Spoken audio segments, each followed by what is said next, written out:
The humid Monrovia air clung to Joseph's skin as he fiddled with his taxi's crackling radio.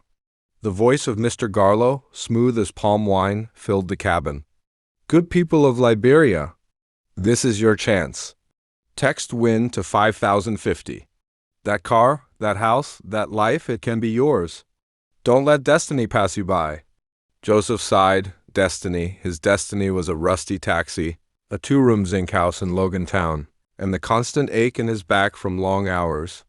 But last week, he'd won 5,000 LD from a texting contest on LBR. It paid for Mamie's medication and bought rice for a month. The memory fizzed in his veins like a sweet soda. That evening, Mamie counted their earnings. "The cornmeal prices are up again," she said, her voice tired. Joseph watched her, the hero's urge swelling in his chest. "Don't worry," he said. "I have a feeling." The feeling was fed by the radio. It wasn't just LBR. Every station, from Truth FM to Voice of Liberia, seemed to have a segment sponsored by Liberia Lucky Games or Providence. Bet, the jingles were catchy, the promises biblical. From rags to riches, they shouted. For a man surrounded by rags, it was a siren song. Joseph started small. $50 Liberian on a football match via text, lost another 100 on a quick pick numbers. Game, lost the 5,000 LD. Win was a cruel trick, a hook set deep. He began skipping a meal to bet, telling Mamie business was slow. He'd park his taxi and spend his fuel money at a betting kiosk, a cramped container buzzing with the hopes of young men staring at screens. One afternoon, chasing losses, he'd bet 2,000 LD, a week's earnings on a European basketball game he knew nothing about. He lost.